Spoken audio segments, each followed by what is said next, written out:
Mushroom ಅಥವಾ ಬಿಳಿ ಅಣಬೆ ಅಂತ ಕರೆಯೋ ಇದನ್ನ ನಾವು ತಿನ್ನೋದ್ರಿಂದ ಕೊಲೆಸ್ಟ್ರಾಲ್ನ ಕಡಿಮೆ ಮಾಡುತ್ತೆ, ಮೂಳೆ ಆರೋಗ್ಯನ ಸುಧಾರಿಸುತ್ತೆ, ರೋಗ ನಿರೋಧಕ ಶಕ್ತಿನ ಹೆಚ್ಚು ಮಾಡುತ್ತೆ. ನೀವೇನಾದರೂ ತೂಕ ಇಳಿಸ್ಬೇಕಂತ ಅನ್ಕೊಂಡ್ರೆ ಇದನ್ನ ತಿನ್ನೋದ್ರಿಂದ ತೂಕ ಇಳಿಸೋಕ್ಕೆ ಸಹಾಯ ಮಾಡುತ್ತೆ. ಚರ್ಮ ಮತ್ತು ಕೂದಲಿಗೆ ತುಂಬ ಒಳ್ಳೆಯದು. ಇವನ್ ಕಬ್ಬಿಣದ ಹೀರಿಕೊಳ್ಳುವಿಕೆನ ಹೆಚ್ಚು ಮಾಡುತ್ತೆ, ಮಧುಮೇಹವನ್ನು ತಡೆಯುತ್ತೆ, ಇವನ್ ಕ್ಯಾನ್ಸರ್ ಬರದೇ ಇರೋ ಥರ ತಡೆಗಟ್ಟಕ್ಕೆ ಹೆಲ್ಪ್ ಮಾಡುತ್ತೆ. ನಿಮಗೆ ಮಶ್ರೂಮ್ ತಿನ್ನೋದು ರೂಢಿ ಆಗಬೇಕು ಅಂದರೆ ಒಂದು ಒಳ್ಳೆ ಹೋಟೆಲಿಗೆ ಹೋಗಿ ಮಶ್ರೂಮ್ ಬಿರಿಯಾನಿ ತಿನ್ನಿ, ಆಮೇಲೆ ಅಭ್ಯಾಸ ಆಗತ್ತೆ.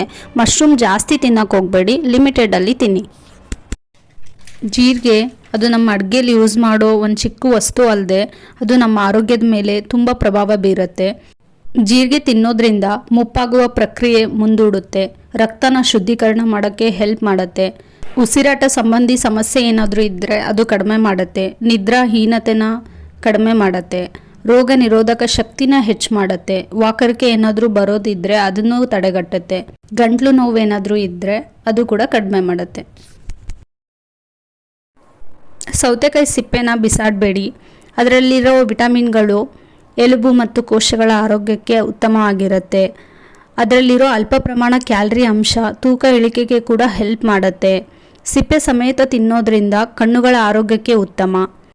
ಟ್ಯಾನಿಂಗ್, ಸನ್ಬರ್ನ್, ರ್ಯಾಷಸ್ ಈ ಥರ ಏನಾದ್ರು ಸಮಸ್ಯೆ ಇದ್ದರೆ ಸಿಪ್ಪೆ ಜೊತೆಗೆ ಸೌತೆಕಾಯಿ ತಿನ್ನೋದು ತುಂಬ ಒಳ್ಳೆಯದು.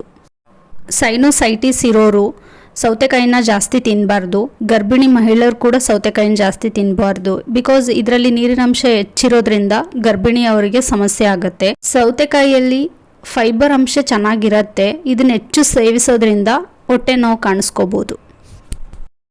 ಪ್ರತಿದಿನ ಮೊಳಕೆ ಕಾಳನ್ನ ತಿನ್ನೋದು ಉತ್ತಮ ಅಂತ ಹೇಳ್ತಾರೆ. ಇದ್ರ ಸೇವನೆಯಿಂದ ರಕ್ತ ಪರಿಚಲನೆ, ಕೆಂಪು ರಕ್ತ ಕಣಗಳ ಸಂಖ್ಯೆ ವೃದ್ಧಿ ಆಗುತ್ತೆ, ಜೀರ್ಣಕ್ರಿಯೆ ಕೂಡ ಸಹಾಯ ಮಾಡುತ್ತೆ. ಇದರಲ್ಲಿ ಫೈಬರ್ ಅಂಶ ಜಾಸ್ತಿ ಇದ್ದು ತೂಕ ಇಳಿಸೋಕ್ಕೆ ಡಯಟ್ ಯಾರು ಮಾಡ್ತಾ ಇರ್ತಾರೆ ಅವರಿಗೆ ಇದು ತುಂಬ ಒಳ್ಳೆಯದು. ಇದನ್ನು ಸೇವಿಸೋದ್ರಿಂದ ಹೊಟ್ಟೆ ತುಂಬಿದ ಥರ ಫೀಲ್ ಆಗುತ್ತೆ. ಹಾಗಾಗಿ ನಾವು ಆಹಾರ ಸೇವಿಸೋದು ಅಗತ್ಯ ಇರಲ್ಲ. ಯಾವುದೇ ಆಗಲಿ ಅಡ್ವಾಂಟೇಜಸ್ ಎಷ್ಟಿರುತ್ತೆ ಡಿಸ್ಅಡ್ವಾಂಟೇಜಸ್ ಕೂಡ ಅಷ್ಟೇ ಇರುತ್ತೆ. ಇದನ್ನು ತುಂಬ ತಿನ್ನೋದ್ರಿಂದ ಗ್ಯಾಸ್ಟ್ರಿಕ್ ಪ್ರಾಬ್ಲಮ್ ಬರುತ್ತೆ. ಸೊ ಲಿಮಿಟೆಡ್ ಆಗಿ ತಿನ್ನಿ. ಕಲ್ಲು ಸಕ್ಕರೆನ ತಿಂದರೆ ತುಂಬ ಆರೋಗ್ಯಕ್ಕೆ ಪ್ರಯೋಜನಗಳಿವೆ.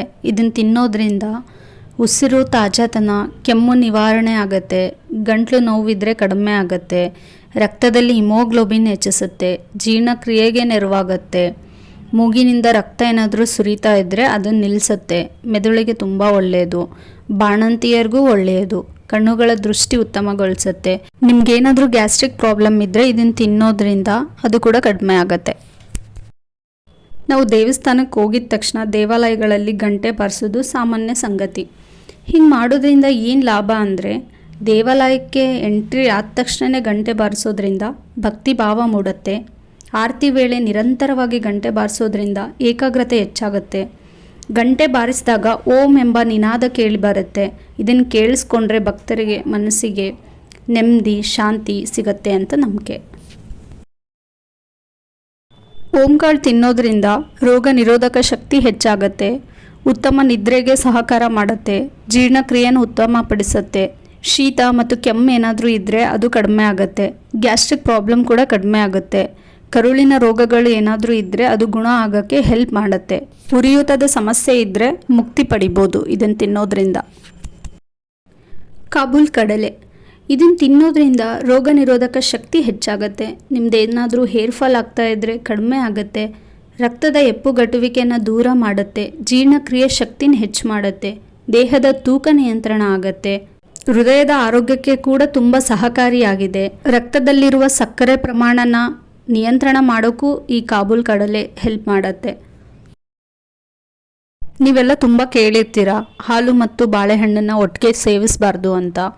ಈ ರೀತಿ ತಿನ್ನೋದ್ರಿಂದ ಜೀರ್ಣಕ್ರಿಯೆ ವ್ಯವಸ್ಥೆಗೆ ತುಂಬ ತೊಂದರೆ ಆಗುತ್ತೆ, ಶೀತ ಮತ್ತು ಕೆಮ್ಮಾಗುತ್ತೆ, ದೇಹದಲ್ಲಿ ಕೆಲವೊಂದು ಅಲರ್ಜಿಗಳಾಗೋಕ್ಕೆ ಸ್ಟಾರ್ಟ್ ಆಗುತ್ತೆ. ಇವೆರಡನ್ನ ಒಟ್ಟಿಗೆ ತಿನ್ನೋದ್ರಿಂದ ವಾಂತಿ ಮತ್ತು ಬೇದಿ ಸಮಸ್ಯೆ ಕೂಡ ಆಗ್ಬೋದು.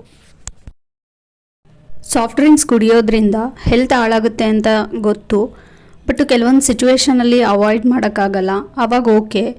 ಬಟ್ ಯಾವಾಗ ಪಾಸಿಬಿಲಿಟೀಸ್ ಇರುತ್ತೆ ಆಗ ಕೋಕೋನಟ್ ವಾಟರ್ನೇ ಸೇವಿಸಿ. ಸಾಫ್ಟ್ ಡ್ರಿಂಕ್ಸ್ ಕುಡಿಯೋದ್ರಿಂದ ಅದರಲ್ಲಿ ಕೆಫಿನ್ ಅಂಶ ಇದ್ದು ಅದು ಕ್ಯಾನ್ಸರ್, ಅಧಿಕ ರಕ್ತದೊತ್ತಡಕ್ಕೆ ಕಾರಣ ಆಗತ್ತೆ. ಸಾಫ್ಟ್ ಡ್ರಿಂಕ್ಸ್ಗಳಲ್ಲಿ ಹೆಚ್ಚಿನ ಪ್ರಮಾಣ ಫಾಸ್ಫರಸ್ ಇರೋದ್ರಿಂದ ದಂತಕುಳಿ, ಅಸ್ಥಿರಂಧ್ರತೆ, ಮೂಳೆಗಳು ಮೆತ್ತಗಾಗುವ ಸಮಸ್ಯೆ ಬರಬಹುದು. ಸಾಫ್ಟ್ ಡ್ರಿಂಕ್ಸ್ ಜಾಸ್ತಿ ಕುಡಿಯೋದ್ರಿಂದ ಸ್ತನದಲ್ಲಿನ ಗಡ್ಡೆ ಸಮಸ್ಯೆ, ಅನಿಯಮಿತ ಹೃದಯ ಬಡಿತಕ್ಕೆ ಕಾರಣ ಆಗ್ಬೋದು. ಜಂಕ್ ಫುಡ್ ಜಾಸ್ತಿ ತಿನ್ನೋದ್ರಿಂದ ಹುಡುಗಿರಲ್ಲಿ ಸಮಸ್ಯೆ ಜಾಸ್ತಿ ಆಗುತ್ತೆ. ಅವರಿಗೆ ಫ್ಯೂಚರಲ್ಲಿ ಬಂಜೆತನ ಸಮಸ್ಯೆ ಹೆಚ್ಚಾಗ್ಬೋದು. ಇಂಥ ಆಹಾರ ತಿನ್ನೋದ್ರಿಂದ ಹಾರ್ಮೋನ್ ಇಂಬ್ಯಾಲೆನ್ಸ್ ಆಗುತ್ತೆ. ಸೊ ಅದರಿಂದ ತುಂಬ ಸಮಸ್ಯೆ ಅನುಭವಿಸ್ಬೇಕಾಗತ್ತೆ. ಆದಷ್ಟು ಲಿಮಿಟೆಡ್ ಆಗಿ ತಿನ್ನಿ, ಆದರೆ ಕಂಪ್ಲೀಟಾಗಿ ಅವಾಯ್ಡ್ ಮಾಡಿ. ಮನೇಲಿ ಹಿರಿಯರು ಹೇಳ್ತಾರೆ ಹಾಲು ಮತ್ತು ಮೀನು ಒಟ್ಟಿಗೆ ತಿನ್ನಬಾರ್ದು ಅಂತ. ಏನಕ್ಕಂದರೆ ಹಾಲು ಸಸ್ಯಾಹಾರಿ ಆಗಿದ್ದು ಅದು ನಮ್ಮ ಬಾಡಿಗೆ ತಂಪನ್ನು ನೀಡಿದರೆ, ಮೀನು ಮಾಂಸಾಹಾರಿ ಆಗಿದ್ದು ದೇಹಕ್ಕೆ ಉಷ್ಣತೆ ಜಾಸ್ತಿ ನೀಡುತ್ತೆ. ಎರಡನ್ನೂ ಒಂದಾದ ಮೇಲೆ ಒಂದು ತಿನ್ನೋದ್ರಿಂದ ದೇಹದಲ್ಲಿ ಕೆಮಿಕಲ್ ರಿಯಾಕ್ಷನ್ ಆಗಿ ನಮಗೆ ಚರ್ಮ ಸಂಬಂಧಿ ಸಮಸ್ಯೆಗಳು ಕಾಣಿಸ್ಕೊಳ್ತವೆ. ಈ ರೀತಿ ತಿನ್ನೋದ್ರಿಂದ ಲುಕೋಡರ್ಮಾ ಅನ್ನೋ ಕಾಯಿಲೆ ಕೂಡ ಬರುತ್ತೆ. ಮೊಸರಿಗೆ ಸ್ವಲ್ಪ ಸಕ್ಕರೆ ಸೇರಿಸಿ ತಿನ್ನೋದ್ರಿಂದ ನಾಲಿಗೆಗೆ ರುಚಿ ನೀಡುತ್ತೆ, ಜೊತೆಗೆ ಆರೋಗ್ಯ ದೃಷ್ಟಿಲೂ ತುಂಬ ಒಳ್ಳೆಯದು. ಇದನ್ನು ತಿನ್ನೋದ್ರಿಂದ ಅಸಿಡಿಟಿ ಕಡಿಮೆ ಆಗುತ್ತೆ, ದೇಹ ಮತ್ತು ಮೆದುಳಿಗೆ ಶಕ್ತಿ ದೊರೆಯುತ್ತೆ, ಜೀರ್ಣಕ್ರಿಯೆ ಉತ್ತಮಗೊಳಿಸುತ್ತೆ, ಹೊಟ್ಟೆಯಲ್ಲಿನ ಉರಿ ಕಡಿಮೆ ಮಾಡುತ್ತೆ. ನಿಮಗೇನಾದರೂ ಶೀತ ಮತ್ತು ಕೆಮ್ಮಿದ್ರೆ ಇದನ್ನು ತಿನ್ನಬೇಡಿ. ತೂಕ ಇಳಿಸ್ಬೇಕು ಅನ್ನೋರು ಕೂಡ ಇದನ್ನು ಅಷ್ಟು ಸೇವಿಸಬೇಡಿ. ನಾವು ಡೈಲಿ ಟೂತ್ಪೇಸ್ಟ್ನ ಬಳಸ್ತೀವಿ, ಬಟ್ ನಿಜ ಹೇಳ್ತೀನಿ, ಟೂತ್ಪೇಸ್ಟ್ ಮೇಲಿರೋ ಕಲರ್ ಕೋಡ್ನ ಯಾರು ನಾವು ಗಮನಿಸೇ ಇರಲ್ಲ. ಟೂತ್ಪೇಸ್ಟ್ಗಳ ಮೇಲೆ ಡಿಫ್ರೆಂಟ್ ಕಲರ್ ಕೋಡ್ ಇರುತ್ತೆ. ಆ ಕಲರ್ ಕೋಡ್ ಏನು ಇಂಡಿಕೇಟ್ ಮಾಡುತ್ತೆ ಅಂದರೆ, ನೀಲಿ ಕಲರ್ ಇದ್ದರೆ ಆ ಟೂತ್ಪೇಸ್ಟು ನ್ಯಾಚುರಲ್ ಮತ್ತು ಔಷಧಿ ಒಳಗೊಂಡಿದೆ ಅಂತ ಇರುತ್ತೆ. ಕೆಂಪು ಇದ್ದರೆ ನೈಸರ್ಗಿಕ ಮತ್ತು ಕೆಮಿಕಲ್ ಅಂಶ ಇದೆ ಅಂತ ಅರ್ಥ. ಕಪ್ಪು ಇದ್ದರೆ ಕಂಪ್ಲೀಟ್ಲಿ ಕೆಮಿಕಲ್ ಅಂತ. ಗ್ರೀನ್ ಇದ್ದರೆ ಕಂಪ್ಲೀಟ್ಲಿ ನ್ಯಾಚುರಲ್ ಅಂತ. ನಮ್ಮ ಸ್ಕೂಲ್ಗಳಲ್ಲೆಲ್ಲ ನಾವೇನಾದರೂ ತಪ್ಪು ಮಾಡಿದರೆ ಟೀಚರ್ಸ್ ಪನಿಷ್ಮೆಂಟ್ ಕೊಡ್ತಾಯಿದ್ರು. ಆ ಪನಿಷ್ಮೆಂಟಿಗೆ ಕೂಡ ಮೀನಿಂಗ್ ಇದೆ ಅಂತ ನನಗೆ ಇದನ್ನು ಓದಿದ ಮೇಲೇ ಗೊತ್ತಾಗಿದ್ದು. ಬಾಯಿ ಮೇಲೆ ಬೆರಳಿಟ್ಕೊ ಅಂದರೆ ನಿನ್ನನ್ನು ನೀನು ಹೊಗಳ್ಕೋಬೇಡ ಅಂತ ಅರ್ಥ. ಕಿವಿ ಹಿಡಿದು ನಿಲ್ಲು ಅಂದರೆ ಒಳ್ಳೆ ವಿಷಯನ ಶ್ರದ್ಧೆಯಿಂದ ಕೇಳು ಅಂತ ಅರ್ಥ. ಬೆಂಚ್ ಮೇಲೆ ನಿಲ್ಲು ಅಂದರೆ ಎಲ್ಲರಿಗಿಂತ ಓದಲ್ಲಿ ಎತ್ತರಕ್ಕೇರು ಅಂತ. ಕೈ ಎತ್ತಿ ನಿಲ್ಲು ಅಂದರೆ ನಿನ್ನ ಗುರಿ ಉನ್ನತವಾಗಿರಲಿ ಅಂತ. ಗೋಡೆಗೆ ಮುಖ ಮಾಡಿ ನಿಲ್ಲು ಅಂದರೆ ಆತ್ಮಾವಲೋಕನ ಮಾಡಿಕೋ ಅಂತ. ತರಗತಿ ಕೋಣೆಯಿಂದ ಹೊರಗೆ ನಿಲ್ಲಿಸಿದರೆ ಪರಿಸರದ ಜ್ಞಾನ ತಿಳ್ಕೊ ಅಂತ. ಒಂದೇ ವಿಷಯನ ಸುಮಾರು ಸರಿ ಬರೆಯೋಕ್ಕೆ ಕೇಳಿದರೆ ಗೆಲುವು ಸಿಗುವವರೆಗೂ ಟ್ರೈ ಮಾಡು, ಸೋಲೊಪ್ಪಿಕೊಳ್ಳಬೇಡ ಅಂತ ಅರ್ಥ. ಮೊಣಕಲ್ ಮೇಲೆ ನಿಲ್ಲಿಸಿದರೆ ವಿನಯವನ್ನು ರೂಢಿಸಿಕೋ ಅಂತ ಅರ್ಥ. ನಮಗೆ ಎಲ್ಲ ಗೊತ್ತು ಅನ್ನೋ ಭ್ರಮೇಲಿರ್ತೀವಿ. ರಿಯಾಲಿಟಿ ಏನು ಅಂದರೆ ಚಿಕ್ಕ ಚಿಕ್ಕ ವಿಷಯನೇ ನಮಗೆ ಗೊತ್ತಿರಲ್ಲ.